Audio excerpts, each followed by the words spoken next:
Father साहब Delhi police में थे तो शायद धीरे धीरे माइंड में वो सेटअप होता गया दिल्ली पुलिस का। आज तक भी जो एग्जाम देता था ना, इन्हीं को रिवीजन करके चले जाता था। आप अच्छा, जीएस के लिए तू यार सब बच्चों को बता, क्योंकि तेरी 23वीं रैंक है। और अच्छा अभी लास्ट में मुझे एक चीज़ तू समझा, तेरा सीपीओ 2020 में सिलेक्शन हुआ, यूपीएसआई में सिलेक्शन हुआ।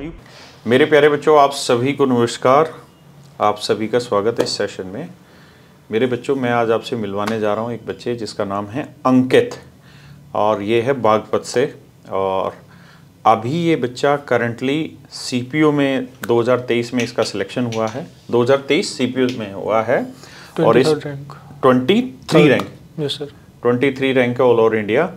तो और ये अभी करंटली ट्रेनिंग पे चल रहा है, और ट्रेनिंग पे चल रहा है हेड कांस्टेबल मिनिस्ट्रियल पे, जिसका पेपर आप जानते हैं बहुत अच्छा आया था।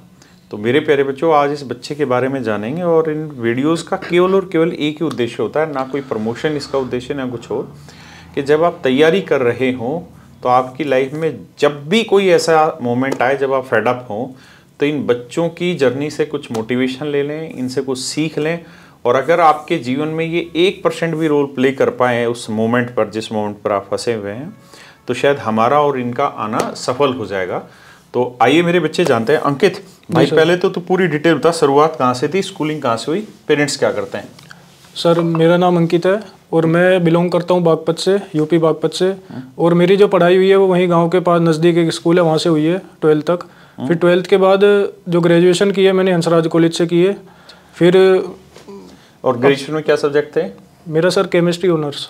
केमिस्ट्री ऑनर्स जी सर। 12th में मैथ था? पीसीएम ही था सर, साइंस। मैथ कैसा था 12th में?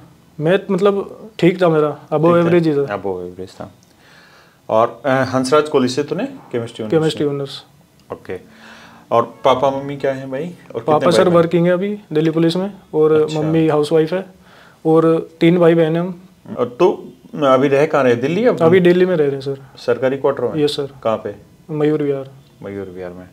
तो फादर साहब दिल्ली पुलिस में थे तो शायद धीरे धीरे माइंड में वो सेटअप होता गया दिल्ली पुलिस का। जी सर। है ना? नहीं सर, उससे पहले दादा भी थे, वो दिल्ली पुलिस में थे वो भी, फिर पापा भी दिल्ली पुलिस में थे। तो शुरुआत से मतलब वो चीजें शामिल हो जाती हैं। ऐसा ही था कि वो पता था कि हाँ ये वर्दी है, पुलिस जॉब है। तो फादर साहब तो सिपाही से लगे होंगे? नहीं, वो हेड कांस्टेबल थे सर। अच्छा, हेड कांस्टेबल से लगे? जी sir. Brilliant. Head constable retirement किससे हो जाता है? ऐसा ही है इंस्पेक्टर? इंस्पेक्टर तो अभी हैं सर पापा। अच्छा, इंस्पेक्टर। और अभी मतलब 5-6 साल की सर्विस बची हुई है। 5-6 साल की सर्विस बची हुई है। तो इसने अपने करियर की शुरुआत लगभग वहाँ से कर ली जहाँ से इसके फादर लगभग उससे एक पोस्ट ऊपर से रिटायर होंगे शायद। जी सर। तो और भाई बहन में बड़ा भाई है कि छोटे हो आप खुद? मैं तो छोटा हूँ सर सबसे। बड़ा भाई क्या कर रहा है? वो अभी इंजीनियर है सर, वो प्राइवेट कंपनी में अभी काम कर रहा है। और एक सिस्टर है? सिस्टर है सर। वो पीएचडी मतलब उसकी मतलब फाइनल ईयर, मतलब वो थीसिस कंप्लीट होने वाली है उसकी, पीएचडी कर रही है वो। तो तेरी फैमिली में तो सारे पढ़े लिखे हैं भाई बहन हैं? जी सर, पापा ने मतलब पढ़ाई पे फोकस किया है सबका बस। बाकी तो तेरा दिल्ली पुलिस में ही मन क्यों आ रहा है भाई? नहीं सर, जॉब पे नहीं है? नहीं, सिविल जॉब तो पसंद ही नहीं है सर, ऑफिस वगैरह की। अच्छा। जाना तो शुरुआत से जब ऐसा है ना सर, गांव से पढ़ाई लिखाई हुई है तो वहाँ के बच्चों को मतलब 2 ही चीज़ रहती है, तो आर्मी में या पुलिस में, यही पैशन रहता है शुरू से। तो मेरा भी था कि आर्मी ज्वाइन करनी है मेरे को, क्यों देखते थे ना सर, मोटिवेट होते थे। तो आर्मी का कब सोचा और किस चीज़ के लिए सोचा? आर्मी जीडी का सोचा या एनडीए के? नहीं सर, मैं ऑफिसर लाइन सोच रहा था कि लेफ्टिनेंट लगना है ये सब। तो एनडीए किया? तो एनडीए का एग्जाम दिया, एसएसबी गया, फिर सीडीएस वगैरह भी दिए। अच्छा। एफकेट भी दिए, काफ़ी एसएसबी दी, लेकिन फाइनल रिकमेंडेशन नहीं हो पाया उसमें। एसएसबी में कॉन्फ्रेंस आउट हो गया, कभी स्क्रीन आउट हो गया, तो उसके बाद मैंने स्विच किया इस पे, एसएससी पे। तो तूने एसएसबी की कोचिंग ली थी कभी? कोचिंग सर मैंने मेजर खलसी से ली थी उसकी। मैंने वहीं से ली थी, जनकपुरी ना? हाँ जी, जनकपुरी। मेजर खलसी जी से मैंने कोचिंग ली थी एसएसबी की एक वक्त पे। तेरे को क्या लगा यार एसएसबी में क्यों नहीं हो पाया? क्योंकि तूने एनडीए के थ्रू भी ट्राई किया, सीडीएस के थ्रू भी ट्राई किया, तो कुछ महसूस हुआ कि कहीं क्या दिक्कत रह जा रही है? महसूस सर मतलब यही था कि अपने ऊपर पता नहीं चलता वहाँ पे कि अपना तो पूरा 100% ही दे के आते हैं वहाँ पे, लेकिन ऑफिसर वो क्या देखते हैं क्या नहीं देखते। अब थोड़ा मतलब खुद पे ही फोकस करना मतलब इम्प्रूवमेंट ही करके जाता था हर बार जब जाता था। अच्छा। कभी मतलब राइटिंग पे साइकोलॉजिकल टेस्ट हो गया, ग्राउंड टेस्ट हो गया, लेकिन कहीं ना कहीं कमी रह ही जाती होगी। तो तेरा जो लास्ट एसएसबी रहा उसमें तुझे कौन से सेशन में लग रहा है, किस जगह पे दिक्कत आई उसमें? उसमें सर, उसमें एक शायद एक टास्क था और रोप से मतलब क्लाइंब। अच्छा, ग्राउंड टास्क। हाँ, ग्राउंड टास्क था। तो मैंने खुद को ना जाके। स्नेक वाला है क्या, अभी भी चलता है क्या स्नेक वाला? हाँ सर, वो चलते हैं, सारे चलते हैं वो अभी भी चलते हैं। हाँ, तो उसमें क्या था, मेरे को आगे जाना चाहिए था शायद उसमें, लेकिन मैं नहीं गया। मैंने कमांड देके मतलब जो बड़ी था उसको बोल दिया शायद कि यू हैव टू गो। तो शायद मुझे लग रहा है कि मुझे ही मतलब लीड करना चाहिए था वो टास्क, तो इसलिए वहाँ से वो स्किप हुआ, मुझे लगता है सर ऐसा। और बाकी और जो इंटरव्यू सेशन था जी सर, वो कितनी देर रहा होगा तेरा, कौन से दिन था एसएसबी में? एसएसबी मतलब सर वो तो सेकंड डे हो जाता है इंटरव्यू, तो स्क्रीन इन के बाद। अच्छा, हाँ, वो मतलब कितनी देर का चला? मैक्सिमम 20 मिनट 25 मिनट चलता है सर वो सभी का लगभग। हाँ जी, जो स्क्रीन इन हो जाते हैं ना, पहले तो बच्चे काफी जाते हैं, वो स्क्रीन इन हो गए, वो वही 60-70 बच्चे हमारे टाइम जाते पे तो यार लंबा जाता था, और हमारे टाइम पे सेकंड डे फिक्स नहीं रहता, मतलब दूसरे तीसरे चौथे दिन तक, कभी भी तीसरे दिन मोस्टली होता था। करीबन मतलब मिनिमम रहता था 50 मिनट, और खींचने वाले को 1.5 घंटे भी बात करते रहते थे। हाँ, होता है सर, जो शुरू में जाते हैं ना, वो जो फ्रेश कैंडिडेट जाते हैं उनके साथ ज्यादा मतलब ऐसे वो इंटरेक्शन। अच्छा, जो फर्स्ट टाइम अपीयर हो रहे थे उनके साथ इंटरेक्शन अच्छा रखते हैं। जी सर। मेरे साथ जब मेरा लास्ट वाला था जिसमें मैं रह गया, तो उसमें जो इंटरव्यूअर था उसने करीबन बिताए होंगे 1 घंटे के आसपास। तो मेरा भी ड्रीम यही था। तो हो क्या रहा था कि मैं थोड़ा सा, पहले वाला जब हुआ तो उसमें एनडीए वाले में तो हालत ख़राब हो गई थी। उस समय तक मैंने कोचिंग भी नहीं ली थी, मतलब जर्नल से जा रहे थे, तो उसने मेरे को काफ़ी समय दे के ना मतलब बाहर लेके चला गया था मुझे अपने साथ, और थोड़ा रिलैक्स आ गया। सिलेक्शन फिर भी नहीं किया उसने, लेकिन वो अच्छा लगा। तो एसएसबी का लाइफ में तेरे को क्या यूज आया यार? तुझे क्या महसूस हुआ कि एसएसबी की तैयारी करी, सीडीएस की तैयारी करी, तो उससे कौन सी ऐसी चीज़ है जो तुझे लगता है जीवन में मिली तुझे? और तुझे अगर नए बच्चों को सलाह देनी हो तो तू क्या कहना चाहेगा कि एसएसबी करने के लिए सिर्फ उससे, जब एसएसबी उससे 10 दिन 15 दिन पहले की कोचिंग जरूरी है, या आपकी लाइफ जर्नी में वो चीज़ झलकनी चाहिए? तेरा क्या असेसमेंट है उस चीज़ के लिए? सर, जो चीज़ें मतलब फेक नहीं होनी चाहिए चीज़ें, जो आप हैं जैसे हैं वही आपको प्रेजेंट करना पड़ेगा। ये नहीं कि जो कोचिंग में आपको सिखा दिया किसी ने कि ऐसे बोलना, अगर ये सिचुएशन होगी तो ऐसे रिएक्ट कर दो, ये हो गया ये ऐसे कर दो। नहीं, आपको जो अंदर से ओरिजिनल आपको आ रहा है, जो फील हो रहा है, जो आप सोच रहे हो, जैसे आप हो वही वहाँ पे ऐसे ही बन के रहो। कोई फेक पर्सनैलिटी अगर आप शो करोगे तो वो पहचान लेंगे। 5 दिन इसीलिए देते हैं वो कि कोई फेक बंदा ना आ जाए इसमें, तो वो पहचान लेते हैं ऐसे। तो एसएसबी का सर यही है कि देते देते में मतलब डिसिप्लिन एक तो सीख जाते हैं आदमी, आर्मी से कनेक्ट रहता है, बातें पढ़ता रहता है, उनकी स्टोरीज पढ़ता रहता है, तो डिसिप्लिन आ जाता है एक तो।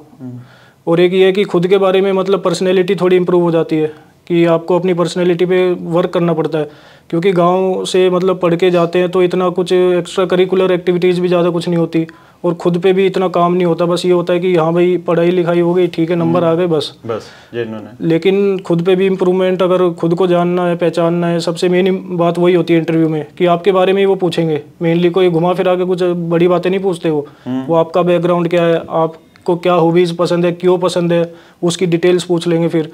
तो वो सब चीज़ें पता लगती रही एसएसबी से, कि अगर मेरे को क्रिकेट पसंद है तो उन्होंने कोई उसी से रिलेटेड कोई क्वेश्चन पूछ लिया कि उसकी डायमेंशन क्या है, उसका वेट क्या होता है, कितने गज की होती है वो पिच।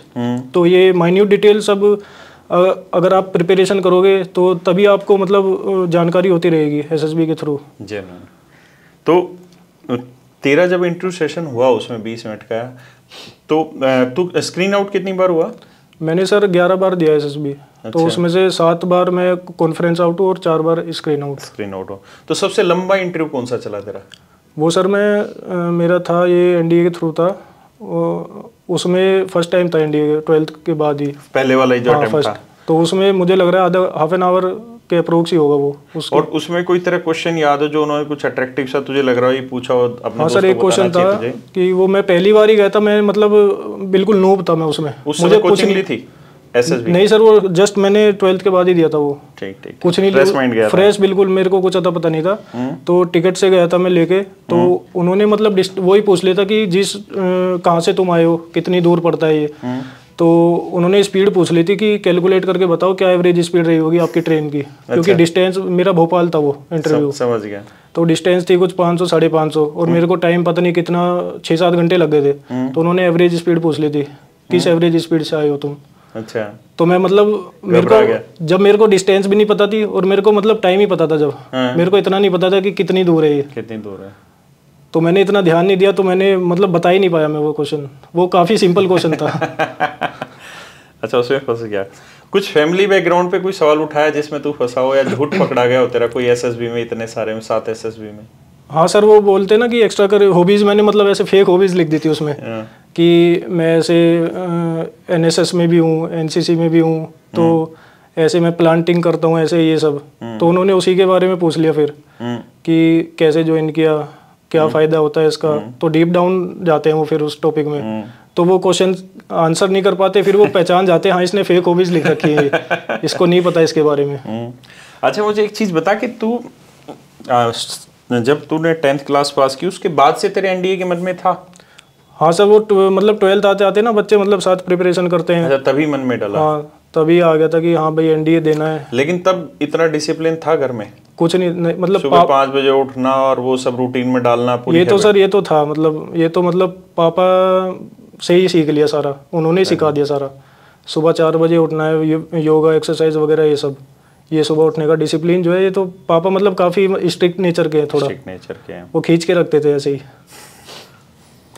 तो ये चीज़ बहुत अच्छी लगी। और एक चीज़ ध्यान रखो कि आप में से बहुत सारे बच्चे ऐसे होंगे जो सीडीएस की साथ साथ तैयारी कर रहे होंगे, तो जो इस बच्चे ने ये बात की उस बात का ध्यान रखना कि जो हो वो रियल में वहाँ होना चाहिए, वो शो होना चाहिए। आपकी फेक आईडी नहीं तैयार होनी चाहिए आपके माइंड में वहाँ पे। वो डेफ फिल कराते हैं सर, डिटेल एप्लीकेशन फॉर्म, तो उसमें हॉबीज वगैरह वो सब डालनी होती है। मैं तो यही था कि ब्लैंक ना रह जाए, कुछ भर देते हैं, अच्छा लगेगा। यार खुद फंसा हुआ उसमें, और हम तो फंसे इस चीज में झूठ बोले बिना रुका नहीं गया, क्योंकि सरकारी स्कूल में कुछ ऐसी हरकत थी नहीं कि क्रिकेट खेला ये खेला, कुछ ना कुछ तो भरते ही थे। खेलते थे लेकिन सर इतनी डिटेल उसकी याद भी नहीं रहती थी, वो ऐसे ही डाल देते थे कि हॉबीज लिख दो, रनिंग हो गई। 2014 में एक बच्चा था, मैं उसकी एक छोटी सी कहानी बता रहा हूँ आप सबको, शायद मोटिवेट हो पाओ उससे। तो गौरव करके था, 2 भाई थे, गौरव सौरव, मैंने कई बार वो बोला भी है। तो जो सौरव था वो तेरी तरह बड़ा शांत सा बच्चा था, और जो गौरव था वो बड़ा शैतान किस्म का लड़का था। तो अभी दोनों, जो सौरव है वो इस समय शायद एसडीएम है यूपी में, और जो गौरव है वो अभी कस्टम सुपरिटेंडेंट बना हुआ है। तो जो गौरव था वो थोड़ा शैतान किस्म का था। उस समय एसएससी में इंटरव्यू हुआ करता था, अभी ये मोदी जी आने के बाद फिर वो इंटरव्यू सेशन हटा दिए।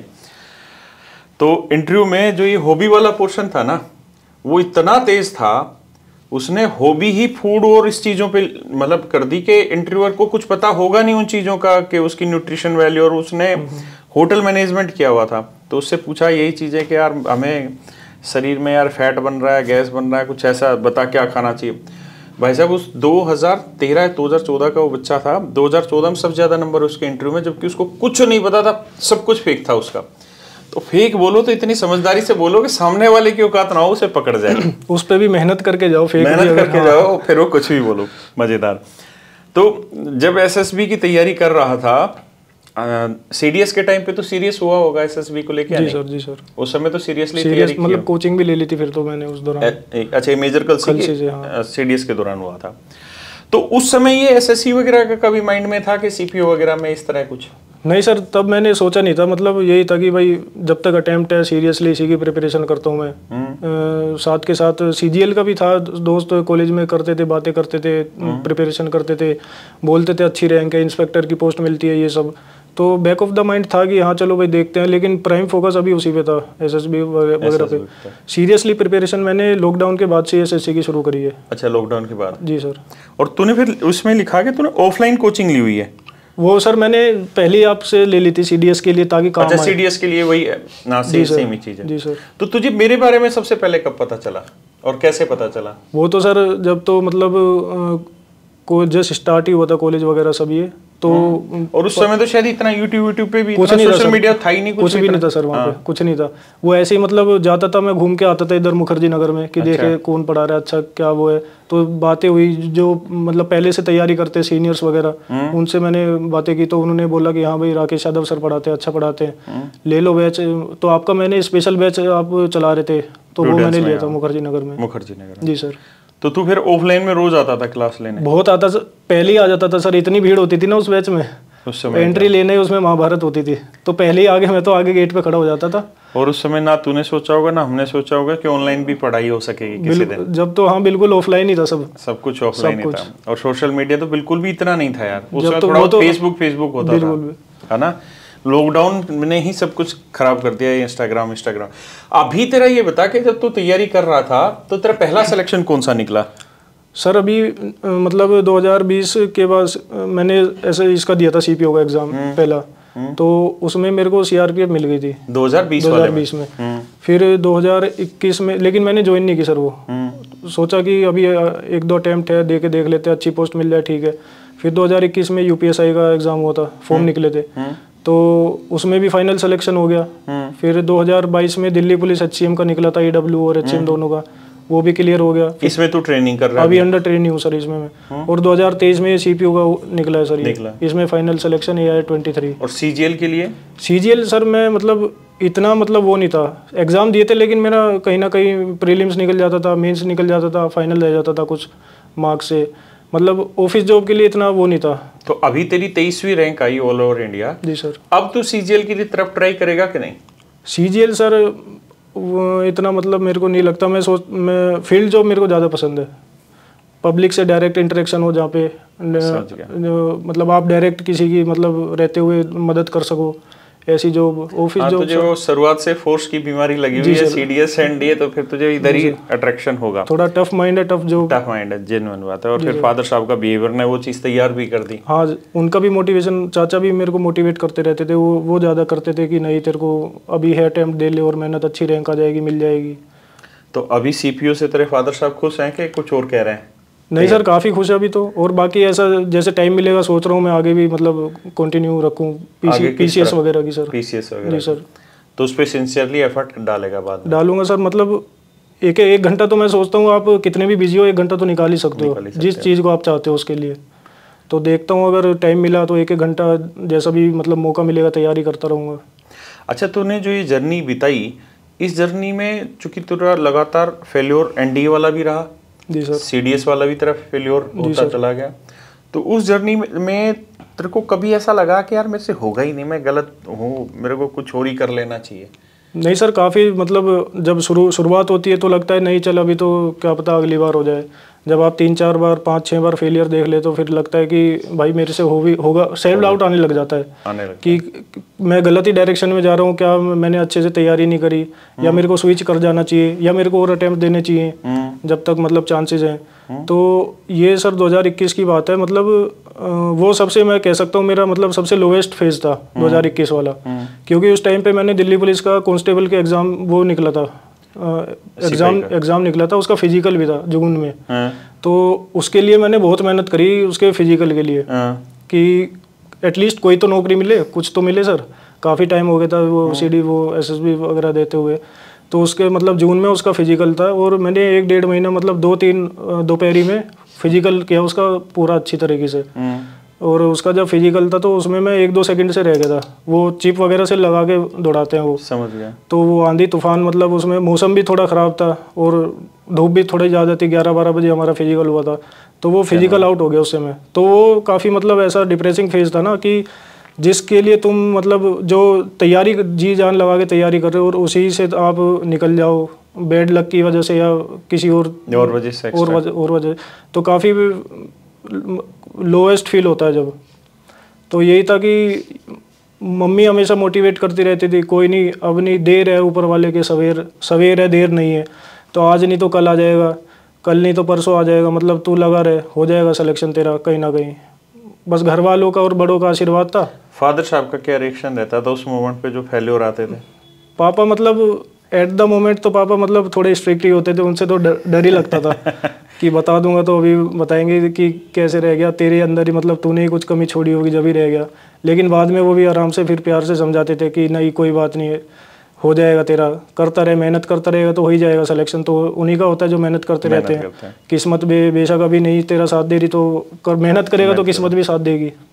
अच्छा, तो उस समय पे तो खुद को मोटिवेट रखने के लिए क्या करता था, या बस पानी की तरह बहते रहते थे, चलो जो चलते रहो? नहीं सर, वो ऐसा है ना कि आपकी मेंटल हेल्थ बहुत मतलब उस पर काम आती है इसमें। मेंटल और फिजिकली आप अगर फिट हो ना, मेंटल मतलब मैं रनिंग वगैरह मैंने शुरुआत कर दी थी। सुबह उठता था, टाइम टेबल डिसिप्लिन थोड़ा मैनेज कर लिया मैंने। अच्छा। कि योगा वगैरह भी करने हैं सुबह उठ के, तो उससे माइंड फ्रेश हो जाता था। मेडिटेशन करता था, योगा करता था, रनिंग भी कर लेता था। तो वो काफ़ी मेरे को हेल्प किया मेरे को, मतलब इस जर्नी में आगे की जो मतलब 21 से 24 3 साल की जो जर्नी है ना ये, इसमें काफ़ी उसने मदद की मेरे को। तो स्टूडेंट लाइफ में मेडिटेशन का यूज़ है, योगा? बहुत सर, अगर 3-4 साल आप 2-3 साल लगातार आप फेलियर देखते रहते हो ना, तो वो बातें घूम घूम के आपको मतलब ऐसा मन होता है कि एक समय पे आप बहुत खुश हो रहे हो, फिर अगले समय पे आपको पता नहीं क्या बात याद आ गई, आप लोवेस्ट फील करते हो कि पता नहीं क्या हो रहा है मेरे साथ, ये खत्म होगा, पीरियड नहीं होगा। तो उस टाइम पे आपकी मेडिटेशन हो गई, योगा वगैरह, एक्सरसाइज वगैरह, मेंटल हेल्थ जो है ना वो बहुत काम आती है। बहुत काम आती है। और तुझे उसने रियली हेल्प किया, बहुत हेल्प किया सर, बहुत हेल्प किया। आज जो यहाँ बैठा हूँ मैं उसी की वजह से बैठा हूँ। और ये हर एक बच्चे को शायद तैयारी करते वक्त ये ज़रूरी हिस्सा है जीवन का भी। तैयारी करते वक्त ही इसकी शायद शुरुआत कर देनी चाहिए कि एक तो फिजिकल वर्कआउट कम ही करो लेकिन करते ज़रूर रहो। और एक ये मेडिटेशन का बहुत लोगों से मैंने सुना है कि ये बहुत ज़्यादा शायद कंसंट्रेशन में भी हेल्प करता है मेडिटेशन। बहुत करता है सर। और कई बार क्या होता है कि बैड थॉट्स को आने से रोकता है। वो कहते हैं ना, मन रूपी राक्षस को रोकने का एक ही साधन है ध्यान, तो इस पे कर कमान। तो बहुत ज़रूरी है कि आप मेडिटेशन वगैरह करते रहें। और मैं इस बच्चे की जो थोड़ी बहुत हालात समझ पा रहा हूँ और इसकी जो जर्नी समझ रहा हूँ। देखो, एक तो जिनके फादर साहब दिल्ली पुलिस में, मेरे फादर साहब भी दिल्ली पुलिस में थे, तो मुझे पता है कि उनका ड्यूटी करते करते ही बिहेवियर इतना हो जाता है, रोज़ का ही उनका ये काम होता है, तो वो उतना पोलाइटली नहीं करते और बच्चे पे सच में बड़ा प्रेशर आता है इस मोमेंट पे। अच्छा, तूने कभी लाइफ में ऐसा मोमेंट आया कि जब तुझे लगा यार छोड़ ही देता हूँ, अब तो अब नहीं होगा, ऐसा कोई मोमेंट आया था? वो सर 2021 की है ये सब जो मैं बता रहा हूँ, कांस्टेबल वाला। हाँ, जब फिजिकल में निकल गया था। और मेरे को 2020 में भी CRPF मिली थी, लेकिन मैं नहीं गया था। तो ये था कि क्या पता अब कोई प्राइवेट ही कर लेते हैं, चलो इंडिपेंडेंट होने के लिए। और उस CRPF को छोड़ने का कभी अफसोस आया बीच में कि यार गलती कर दी? नहीं सर, अब तो अफसोस नहीं होता। अगर मैं ज्वाइन कर लेता तो यहाँ नहीं होता मैं, मुझे नहीं होता, ये पता है। पापा भी समझाते थे कि कोई बात नहीं, अभी उसमें मतलब अभी चांसेस हैं तेरे पास, तू मेहनत करता रहे। शायद ये भी है कि वो कांस्टेबल वाला क्लियर कर लेता तब भी यहाँ नहीं हो पाता, क्योंकि माइंडसेट ही बदल जाता है। जी सर। और अब तो ये लगता है कि जो होता है ना लाइफ में, वो कुछ ना कुछ आपको सिखा के जाता है और अच्छे के लिए होता है। अच्छे के लिए होता है। आपको बस उस टाइम पे उस पर भरोसा कर लेना चाहिए और आगे आँख बंद करके मेहनत करते रहना चाहिए। जो आपने सोचा है वो हो ही जाएगा, हो ही जाएगा। अच्छा, एक चीज मुझे तो ये भी बता कि तू तो भाई उस समय का पढ़ा हुआ जब ऑफलाइन थी चीजें सारी। जी सर। तो क्लास नोट्स वगैरह पे कैसे क्या काम करते थे यार तुम? क्लास तो सर जो आप पढ़ाते थे मैं नोट डाउन करता था हर चीज़। आज तक भी मतलब आज तक भी जो मैं एग्जाम दिए ना अभी तक 23 वाला भी, वो नोट्स मैंने बनाए हुए हैं, वो उनको रिवाइज करता था। लेके आया नहीं है? लाया? वो नोट्स हैं सर मेरे पास। दिखा यार, लाया था यार प्लीज। ये सर ये नोट्स हैं सारे। अच्छा, तुम आज तक भी मैंने सर पेज वाइज बना रखे हैं सारे। आज तक भी जो एग्जाम देता था ना, इन्हीं को रिवीजन करके चले जाता था। आप वो शीट्स, क्वेश्चंस की शीट्स प्रोवाइड करते थे आप। हाँ, जो मतलब ये इस तरह की। समझ गया। ये मतलब जो भी क्वेश्चन इसमें हर टाइप के क्वेश्चन कवर होते थे। ये क्या डाले हुए स्टार नंबर मार्क और क्वेश्चन? ये सर आपने बताया ये इंपॉर्टेंट है एग्जाम पॉइंट ऑफ व्यू से। अच्छा, तो इस वजह से ये नोट डाउन कर ली मैंने। अच्छा, तो तू फॉलो कर लेता था जो मैं बोलता था? जी सर, ये काफी बार रिवीजन हो गया सर इनका। और ये क्या लिखा तूने? ओल्ड डिपेंड्स या एफिशिएंसी का मतलब सर ये अच्छा, पर आवर, पर डे, पर टाइम। अच्छा, छोटी छोटी बात भी तूने मार रखी है मार्किंग में। ब्रिलियंट यार। बस ये था कि इनको रिवीजन कर लो, जो आपने क्वेश्चंस ये लिखवा रखे हैं इनको रिवाइज कर लेता था और अपने मतलब अलग से वो बना लिया था मैंने। जो इंपॉर्टेंट नोट्स थे, पॉइंट्स थे, उनको रिवाइज करता था और एग्जाम दिया था। ये वो वाला 20, 30 और 12 वाला? हाँ सर, ये शॉर्टकट ये काफी काम आता है क्वेश्चंस में। जब आपको 2 दे दियो डायरेक्ट आपको आंसर निकालना हो, तो इसका लो तूने काम कर रखा है। और ऊपर वाला तभी तेरे को कुछ नसीब करा के देगा भाई, जब मेहनत बहुत टॉप लेवल की हो रखी हो। वो ये सर शुरू में अगर गाइडेंस अच्छी मिल जाए ना, फिर आदमी निफराम हो जाता है, बेफिक्र हो गए कि अब एग्जाम कोई भी हो बस ये मेरे को करना है। सोर्सेज थे मेरे पास, सिलेबस भी आपने करा ही दिया था सारा कवर, बस ये था कि इनको रिवीजन करते रहो, हो ही जाता था। फिर वो कोई भी एग्जाम होता था, CDS हो गया, CGL मैंने जो दिया है या CPO तो CDS में तेरे को एग्जाम में तो दिक्कत होती ही नहीं होगी, तो आसानी से निकाल देता है तो। हाँ सर वो तो निकल जाता था। GS वगैरह भी मतलब GS में थोड़ा था कि अच्छा GS के लिए तू यार सब बच्चों को बता, क्योंकि तेरी 23वीं रैंक है और मतलब ये टॉप रैंक आ रही है। GS के लिए तूने क्या किया और अभी भी कुछ करता है उसके लिए? मैं तो सर डेली मतलब पापा ने आदत डाल रखी थी, वो न्यूज़ आती है रेडियो पे 8 सवा 8 बजे आते हैं, 15 मिनट के जो न्यूज़ आते हैं वो सुनता था डेली। मतलब ऐसा है ना, डेली आप थोड़ी 10 अभी भी रेडियो पे सुन लेते हो? अभी तो सर ट्रेनिंग चल रही है, अभी तो टाइम इतना नहीं मिल पाता, लेकिन जब तक एग्जाम मोड में था जब तक सुन ही लेता था वो जबरदस्ती। मतलब शुरू में पापा ने आदत लगाई थी जबरदस्ती पीट के कि सुनते थे पापा, ड्यूटी वगैरह से भी आ गए या फोन मिला के कभी भी पूछ लेते थे कि हाँ भाई आज बता क्या सुना है न्यूज़ में। तो वो शुरू में तो काफ़ी मतलब ये था कि भाई क्यों जबरदस्ती हो रही है ये, लेकिन ऐसे जैसे जैसे टाइम बीतता गया और वो चीज़ें आपके यूज़ में आती है तो आपको पता लगता है कि हाँ जो आदत पहले डाली गई थी वो आप ही के फायदे के लिए थी। आप ही के फायदे के लिए थी। तो एक तो वो न्यूज़ होगी सर डेली, मतलब अप टू डेट थोड़ा थोड़ा आप भी सुनते रहोगे ना, तो वो जब आप एग्जाम टाइम पे पढ़ोगे या कोई भी मैगजीन पढ़ोगे तो वो रिकॉल होती रहती थी सारी चीज़ें। तो करंट अफेयर तो ऐसे ही प्रिपरेशन। और BBC का एक वो आता है सर, अभी भी आता है? मैं ऑनलाइन मतलब BBC का पेज आता है तो उसको रीड करता हूँ डेली। वो मैंने बुकमार्क करके अभी मोबाइल में रखा ही हुआ है, गूगल जब भी खोलता हूँ सबसे पहले वही खुलता है। तो पहले वो न्यूज़ मैं सारी रीड कर लेता हूँ, फिर आगे जाके गूगल पे जो काम होता है वो करता हूँ। ये तो करंट का हो गया। बाकी सर मैंने जो NCERTs है, जो मेन टॉपिक हैं, जैसे पॉलिटी हो गई और ज्योग्राफी हो गई, 10th की 9th की, ये मैंने खुद मतलब NCERT पढ़ के नोट्स बना लिए थे इनके। और इनका एनालिसिस मतलब SSC का और CDS का बिल्कुल मतलब डिफरेंट है। CDS में बहुत डीप पूछ लेता है कॉन्सेप्चुअल, और इसमें SSC में ये कि प्रीवियस ईयर के क्वेश्चन मैंने एनालिसिस कर लिए थे पहले कि कौन से टॉपिक से ये क्वेश्चंस आ रहे हैं या नहीं आ रहे, या मेजर क्वेश्चन किस सब्जेक्ट से पूछे जा रहे हैं, तो उनके मैंने अलग से लिस्ट बना ली थी। और CPO एग्जाम के लिए ल्यूसेंट बड़ी बेनिफिशियल है सर। हाँ ल्यूसेंट लगती बहुत छोटी हो गई, लेकिन उसमें डाटा इतना है ना कि आदमी अगर करता भी रहेगा जब भी 1-2 साल। कितनी बार रगड़ दिया होगा उसको? वो सर मैं 8-10 बार तो मैंने रिवीजन कर ही ली होगी ल्यूसेंट का। हाँ तो आधी चीज़ें सेट भी हो चुकी हैं। हाँ वो मतलब यही है कि अब तो ऐसा हो गया कि अगर पॉलिटी मेरे को रिवाइज करनी है तो 15-20 मिनट में मैं पूरी पॉलिटी, पूरे आर्टिकल सब मतलब वो आगे आ जाता है आंखों के, हाँ ये ऐसे ऐसे ऐसे।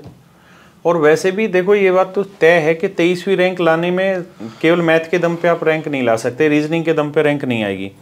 मैथ और रीजनिंग शायद सिलेक्शन में ज़रूर हेल्प कर दें, लेकिन अगर आपको टॉप 100 में आना है तो शायद मुझे लगता है GS का बहुत बड़ा रोल प्ले होता होगा, GS का, क्योंकि GS में अगर आपका एवरेज स्कोर रहेगा तो शायद ना बने बात। जी सर, क्योंकि मैथ और रीजनिंग ऐसे सब्जेक्ट है इसमें तो सभी का अच्छा स्कोर आ रहा है, इसमें एक्यूरेसी आ सकती है, आप मतलब 50 में से 50 भी लेके आ सकते हो। तेरा क्या स्कोर रहा प्री में सर? इसमें इसी बार वाले में 23 में 170 सर।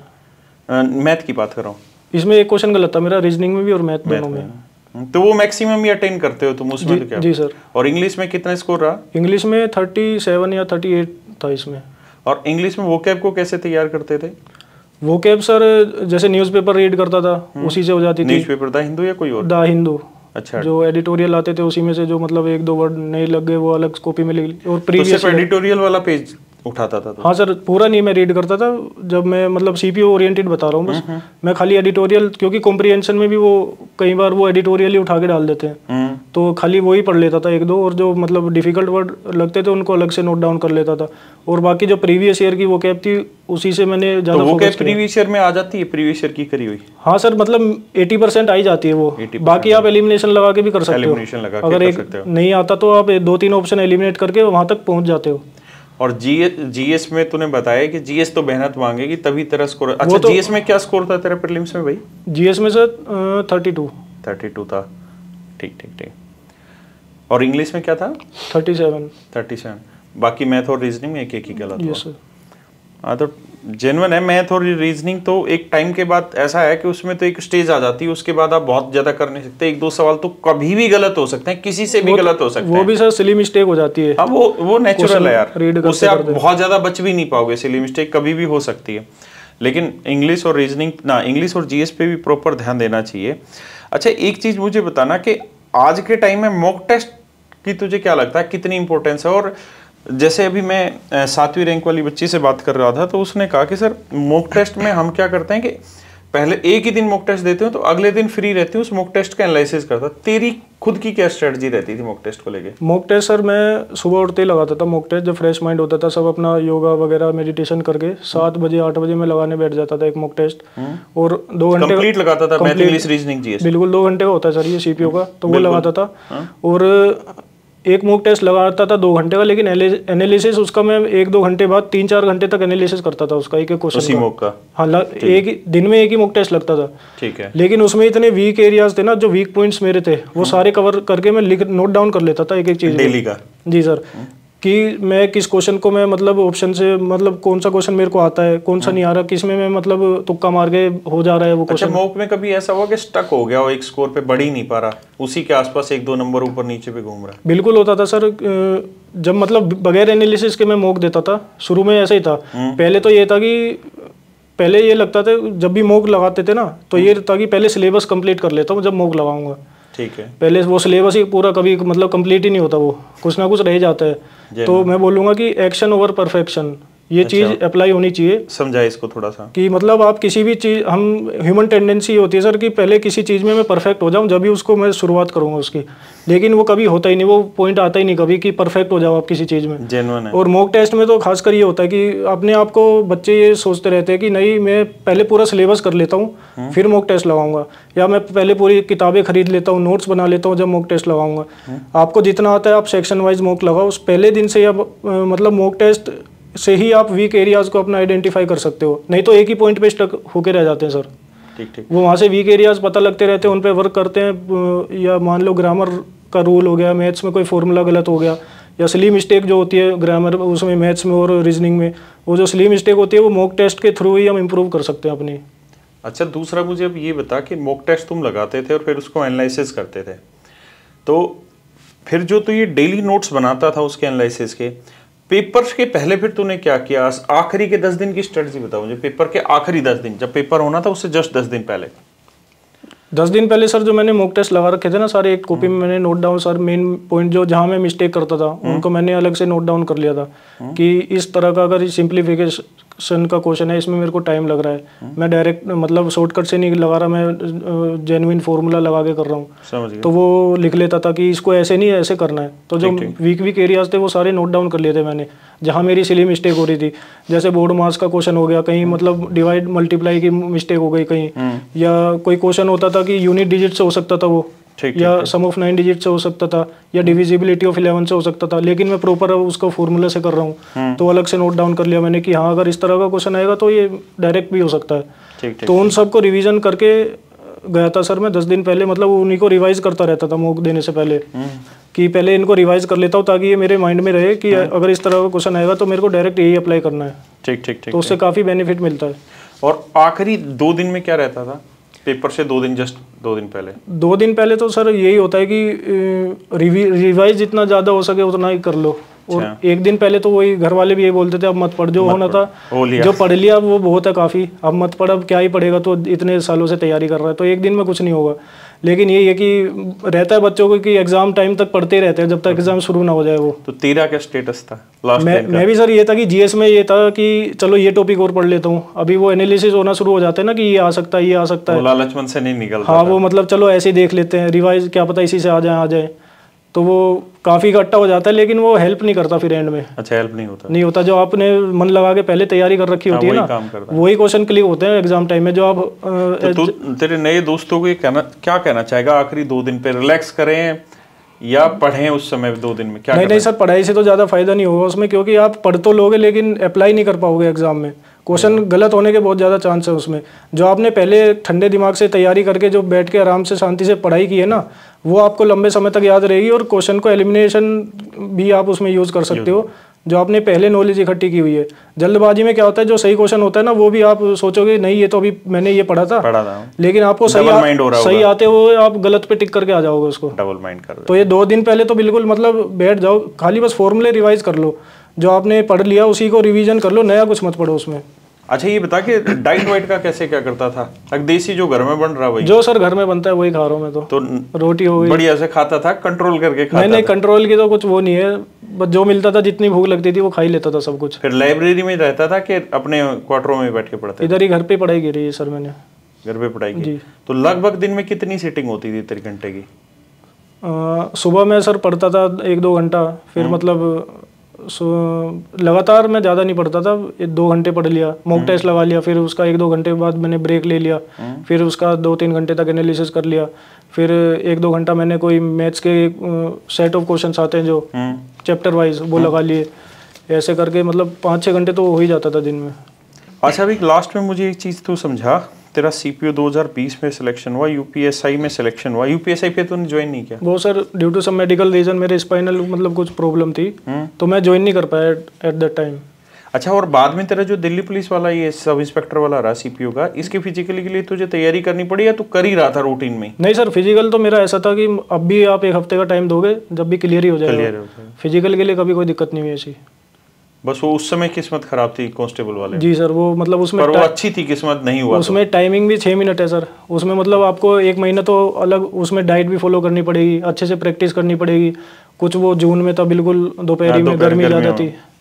हाँ वैसे भी घबराहट होती है। जी सर। अच्छा तू अब मुझे एक चीज़ बता के, तेरी अच्छी रैंक है 23 रैंक आ रही है तेरी, और तू इन दोस्तों को अपने को कुछ गाइड करना चाहे कि जो अभी इनिशियल स्टेज पे तैयारी कर रहे हैं तो तू किस तरह से तो गाइड करना चाहेगा कि क्या करे? और एक तू अपने जीवन में, क्योंकि तूने तो बहुत जगह फेल्योर देख लिया और फिर तूने लगातार अब कामयाबी पाई, सीपीओ हुआ 2020 वाला हुआ, यूपीएसआई हुआ, हेड कांस्टेबल मिनिस्ट्रियल हुआ, दिल्ली पुलिस ये वाला हुआ और उसके बाद अब ये सीपीओ, अब तुझे लगातार सफलता मिलती जा रही है। तो तुझे कौन सी चीज़ तुझे ऐसी लगती है कि तू इतनी सफलताओं के बाद भी टूटा नहीं, मतलब विफलताओं के बाद नहीं टूटा और तू लगा रहा? तो कौन सी तेरी ऐसी चीज़ थी जो तुझे लगता है कि मतलब वो कमाल कर गई तेरी चीज़?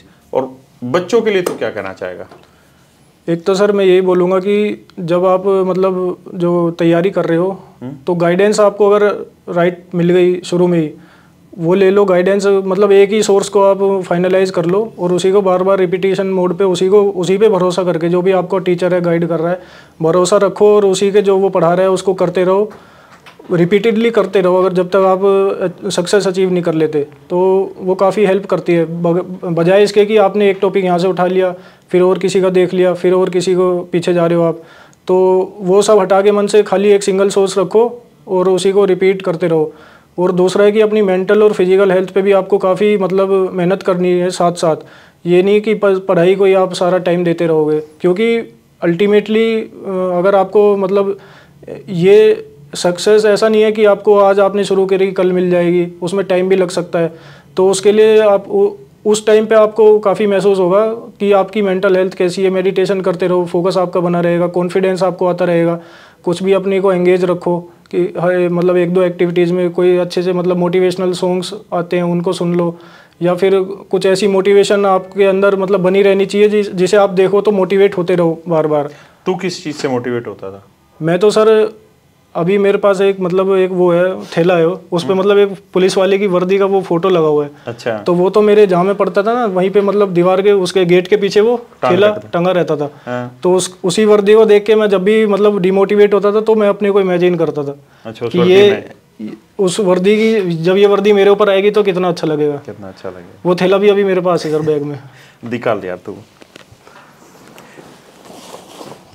देखो यार ये तो सच है कि मोटिवेशन किसी रील से नहीं आनी, मोटिवेशन तो एक ना एक दिन अंदर से आनी है। ये जान तो ये टेलर एंड ड्रेपर यानी जहाँ से ड्रेस वगैरह यूनिफॉर्म बनती है पापा वगैरह ने सिलवाई होगी, तो ये काफी पुराना थैला ये कहीं पे उस थैले पे किसी की फोटो लगी होगी आर्टिफिशियली, और ये अपने वो दरवाजे में पीछे चटकनी नहीं रहती उसमें टांग देते हैं। तो ये पढ़ते पढ़ते इसी को देखता था। ये तो है भी किसी अंग्रेज की फोटो है ना। ये पता नहीं सर कौन है, आर्टिफिशियल है लेकिन अच्छी लग रही है सर जो भी है। तो आप खुद सोच सकते हैं कि यार इन फोटो से बहुत ज्यादा रीलों से मोटिवेशन नहीं आना। और जब ये थैला था सर मेरे को नहीं पता था कि ये ऐसे मोटिवेट भी कर सकता है, लेकिन अब अगर मैं पीछे जाके सोचता हूँ ना तो इसकी काफी बड़ी अहमियत है सर इसकी। जब भी लोवेस्ट फील करता था सामने बेड था गेट था ये टंगा रहता था तो काफी मतलब ऐसा सोचता था कि हाँ यार इसने काफी मोटिवेट किया मेरे को। इस वर्दी ने, इस फोटो ने मोटिवेट जी किया, सर। इसी से सब कुछ अचीव किया। बिल्कुल, ये छोटी छोटी चीजें ही आपको ना। अभी ये क्या ट्रेनिंग की वर्दी है क्या? जी सर, अभी वर्दी सिलवाई है मैंने। SI वाली? किसकी? अभी तो हेड कांस्टेबल है हेड सर। कांस्टेबल की। निकाल लूं भाई? बिल्कुल सर। अब भाई ये दिल्ली पुलिस का जो लोगो है इसकी एक अलग कीमत है, और ये बहुत संघर्षों से मिलता है, एक दिन में भी नहीं मिलता। और इस भाई को तो सच में बहुत मुश्किलों से मिला है, इसीलिए भगवान ने इसको दिया भी इसलिए क्योंकि इसकी चाहत जो है ना, वो शाहरुख खान की फिल्म है कि जिस चीज को तुम दिल से चाहो पूरी कायनात से मिलाने के लिए तुमसे लग जाती है। और इसने तो देखो ना, इसको CGL चाहिए, ना इसको टेबल जॉब चाहिए, डेस्क जॉब चाहिए, ना इसे और किसी चीज में। इसका सपना है तो आर्मी में जाने का था अफसर बन के, या दिल्ली पुलिस में। इसने, क्योंकि इसके फादर वहां से हैं, इसके ग्रैंड पेरेंट्स वहां से हैं, तो इसने दिल्ली पुलिस में सोचा कि मैं अफसर बन के जाऊं। तो अभी तो ट्रेनिंग में ये वर्दी है। यस सर, अभी तो उसकी है। अभी ट्रेनिंग में ये वर्दी पहनता है, बाद में स्टार वाली वर्दी आएगी भाई तेरे को। बिल्कुल सर। अच्छा, मुझे एक चीज ये बताना कि बहुत सारे बच्चों से जैसे हम भी बात करते हैं तो लाइब्रेरी में तो यार एक माहौल मिल जाता है पढ़ाई का, लेकिन घर पे बैठे बैठे तो बोरिंग नहीं हो जाते तुम? बहुत बार पढ़ते पढ़ते हो जाते हैं सर। अगर मतलब आपको नहीं फील हो रहा कि घर पे कर सकते हैं, कोई एनवायरनमेंट चेंज करना है आपको, या ऐसा सर्कल चाहिए कि जहाँ पे मतलब आपके साथ वाला आपके जितने कैलिबर का मिल जाए, तो लाइब्रेरी भी बेस्ट ऑप्शन है। तो तेरे लिए था कोई फ्रेंड सर्कल ऐसा जो ये चीज तेरे को मोटिवेट करता रहे और साथ साथ कंपटीशन में तुझे पता भी रहे कि कहाँ चल रहा है तू? सर मैं मतलब आपका ऐसा फेज आ जाता है ना कि आप कांटेक्ट धीरे धीरे आपके मतलब खत्म ही हो जाते हैं। क्यों? तो मैं ज़्यादा टच में अपने दोस्तों से था ही नहीं। दोस्त मिलते हैं तो वो बोलते हैं भाई तो जिंदा भी है या नहीं आज भी।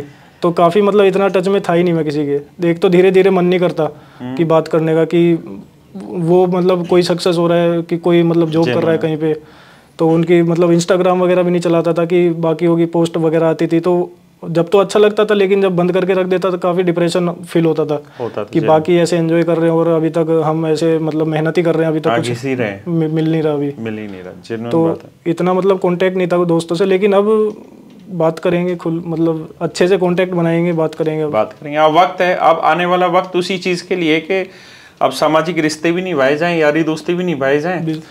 और ऐसे टाइम पे सर घर वालों का बहुत काफ़ी मतलब सपोर्ट रहता है जब आप ऐसे फेस से, क्योंकि वही आपको सबसे नज़दीक से जानते हैं, उन्हीं के पास आप रहते हो, उठते हो, बैठते हो, तो सब पहचान लेते हैं। और बड़ों का आशीर्वाद है, दादी हो गई, मम्मी हो गई, पापा हो गए, चाचा हो गए, काफ़ी मोटिवेट किया, बहन हो गई, इन्होंने कि लगा रहे तू कुछ मतलब गलत नहीं कर रहा, तू अच्छा ही कर रहा है, हो ही जाएगा, मतलब सक्सेस मिल ही जाएगी एक ना एक दिन। तो हाँ, लगातार वो प्रयास करते रहो, तो धीरे धीरे वो चीज़ होती है। और एक चीज़ और भी है, आप लोग ये ध्यान रखना, आदमी जब जितना अपने अंदर जाना शुरू हो जाता है ना, जब वो ध्यान लगाना शुरू करता है, अपने अंदर इंट्रोस्पेक्शन करना शुरू करता है, तो उतना ही वो शांत होता चला जाता है, उतना ही बाहर के लोगों से कम मेल जोल रखता है। और ये सच भी है कि थोड़े टाइम का संघर्ष है। देखो, इस बच्चे ने तो बहुत बड़ा संघर्ष झेला है, लेकिन थोड़े टाइम का संघर्ष है। अगर आप 1-2 साल वो संघर्ष बिता लेंगे, थोड़ा सा बाहर के सर्कल को अवॉइड कर देंगे या केवल उतने ही सर्कल तक सीमित रहेंगे जितने आपके पढ़ाई से रिलेटेड है, तो शायद एक दिन सफलता आपको मिलेगी। और 23 रैंक अपने आप में बहुत कुछ कहती है। आप समझ सकते हैं पूरे भारत में कितने ही लाखों बच्चे होंगे जो ये चीज़ चाहते होंगे। और आज के टाइम में पूरे भारत में लगभग 5 करोड़ बच्चे हैं जो कॉम्पिटिटिव एग्जाम्स की तैयारी कर रहे हैं सरकारी नौकरी की, और वहाँ पे 23वीं रैंक निकालना अपने आप में बहुत बड़ा स्ट्रगल है। और इस बच्चे के स्ट्रगल की कहानी ये संभव शायद इसलिए हो पाई, और ये इस स्ट्रगल्स को एक ठीक मुकाम पे इसलिए ला पाया कि इसके माँ बाप ने, इसके भाई बहनों ने, यानी इसके उस कल्चर ने शायद इसका वो साथ दिया। और इसके पेरेंट्स की, खासकर इसके फादर साहब की जो टाइट बिहेवियर है, शायद उसने इसे कहीं ना कहीं इसको महसूस ना भी हो या हो भी, तो इसको इंटरनली वो मजबूत किया है। अगर वो मम्माज बॉय और पापाज बॉय बन के रह जाते तो शायद इस स्ट्रगल को झेलने की औकात नहीं रहती। बिल्कुल सर, मेंटली टफनेस है जो वो पापा की मतलब जो हैबिट लगाई ना, पापा ने 4 बजे उठना है तेरे को, पहले योगा करना है, वो एक्सरसाइज करनी है, फिर रात को सोने से पहले ब्रश करना है, न्यूज़ सुननी है, तो इन सब चीज़ों ने धीरे धीरे वो मैं मतलब जिंदगी का हिस्सा बन गई सर, जिंदगी का हिस्सा बन गया। और वो टफनेस तैयार होती है, और वो जरूरी एक मर्द के लिए। ट्रेनिंग पे अब जैसे वो होता है ना सर, शेड्यूल होता है कि सब 5 बजे आपको उठना है, 6 बजे ग्राउंड तक जाना है, तो तुझे तो दिक्कत ही नहीं, कोई दिक्कत नहीं होती, अपने आप ही आँख खुल जाती है। मेरी तो 4 साढ़े 4, बाकी उठते हैं सर 10-15 मिनट पहले, भाग दौड़, मतलब नहाएंगे धोएंगे जाएंगे, तो बोलते भी है भाई तेरी इतनी जल्दी आँख खुल जाती है। मुझे पता है कि मेरे को तो आदत पड़ी हुई है, अपने आप ही हो जाता है सभी, वो शरीर को सब ऑटोमेटिकली सेट हो गया चीज़ें। जी सर।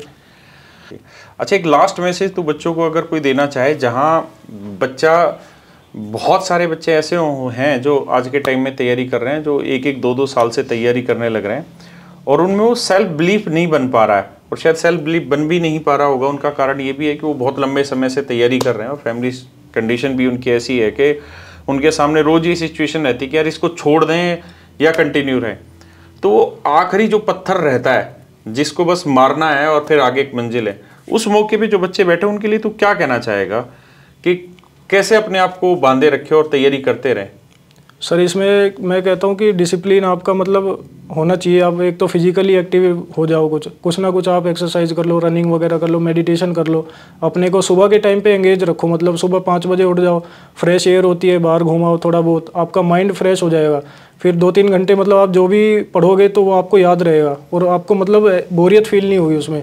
और जैसे मैं अपनी बताऊँ तो सर मैं मतलब सुबह नहा धो के पूजा करता था। अच्छा। हनुमान चालीसा भी पढ़ता था, आज भी पढ़ता हूँ अभी। जी सर। वो मतलब उससे इतना मोटिवेशन मिलता था ना कि नहीं अभी सुबह नहाना है, फिर हनुमान चालीसा पढ़नी है, फिर पढ़ाई करनी है, तो उससे ये चीजें विश्वास जगाती होंगी अंदर। जी सर, इससे मतलब डिसिप्लिन भी बना रहता है आपका और रहता है कि हाँ नहीं अभी तो ये काम करना है, ये भी करना है, वो भी करना है, तो वो अपने आप मतलब सेट हो जाता है फिर सारा टाइम टेबल उसी के हिसाब से। तो और इंटरनल मोटिवेट रखती हैं ये चीज़ें। जी सर, बहुत हेल्प करती हैं ये चीज़ें। जब मतलब आपको समझ नहीं आ रहा ना क्या करे क्या नहीं करे, तो छोटी छोटी चीज़ें होती है उनमें आप सुधार कर लो, फिर बड़ी चीज़ें जो है अपने आप ही ठीक होती चली जाएंगी। अच्छा, तूने तेरी मम्मी से कभी बात करी कि मैं जब सब इंस्पेक्टर लग जाऊंगा तो आप क्या चाहोगे मुझसे, मैं आपके लिए क्या कुछ ऐसा करूँ कि जो आपने अब तक नहीं पाया, या कुछ कहीं घूमना फिरना हो, कुछ लेना हो, खरीदना हो, कभी बात करी? कहती है सर अभी मम्मी के पास तो अभी वो छोटा फ़ोन है वो। अच्छा। तो सबसे पहले तो फ़ोन ही गिफ्ट करना है मम्मी को, क्योंकि वो मतलब कब चार्ज होता है बंद हो जाता है, बात होती ही नहीं होती कभी, तो पहले फ़ोन दिलाऊंगा। बाकी और भी हैं ख्वाहिशें, धीरे धीरे देखते हैं पूरी हो जाएंगी। चलो भाई, अब आप समझते हो कि एक फ़ोन, इसकी माता को मतलब कितना बड़ा संघर्ष करना पड़ा होगा छोटी छोटी चीज़ों। सभी सर यही शिकायत करते हैं जो भी रिश्तेदार होते हैं कि फ़ोन नहीं मिलता तेरे से बात नहीं हो पाती, नया फ़ोन ले ले अब तो, अब क्या कमी है। तो पहले तो फ़ोन ही गिफ्ट करूँगा मम्मी को। बहुत बढ़िया, मुबारक हो भाई। चल, वो फ़ोन हमारी तरफ से होना चाहिए तेरी मदर को, तेरी तरफ से नहीं, क्योंकि हमारा भी तो तूने नाम रोशन किया है। अगर एक टीचर का सच मायने में, अब हमारा कोई एग्ज़ाम तो होता नहीं है भाई, है ना, जिससे हम ये पता कर पाएँ कि हम ठीक हैं कि नहीं है, हम पढ़ा रहे नहीं पढ़ा पा रहे। तो हमारा तो सच मायने में नाम यही है कि हमारे बच्चे कितने सेलेक्ट हो रहे हैं, हम जो पढ़ा रहे हैं वो बच्चों के काम आ रहा है कि नहीं आ रहा। तो मेरे प्यारे बच्चों, आप सभी का बहुत बहुत धन्यवाद। भगवान करे ऐसी जर्नी आप लोगों की भी सफल बनाए, जिस जर्नी में आप जी रहे हैं। आप खूब आगे बढ़ें, खूब अपने जीवन में उन्नति करें। और इन इंटरव्यूज़ का माध्यम केवल और केवल एक ही है, इसके माध्यम से हम यही बताना चाहते हैं कि किसी को रेड कारपेट नहीं मिली सिलेक्शन लेने के लिए। सबको कांटों में पैर रख रख के खून बहा के शरीर को कष्ट दे दे के तब जाके सिलेक्शन मिलता है। 99% को तो ऐसा ही मिलता है, और ये आपके सामने मिसाल बैठा है। इन संघर्षों के बिना किसी की औकात नहीं कि सिलेक्शन ले ले, और जिसको बिना संघर्षों के सिलेक्शन मिल गया शायद उसको जीवन जीने में उतना मज़ा भी नहीं आएगा। तो धन्यवाद मेरे प्यारे बच्चों, thank you, have a nice day to everyone, thank you.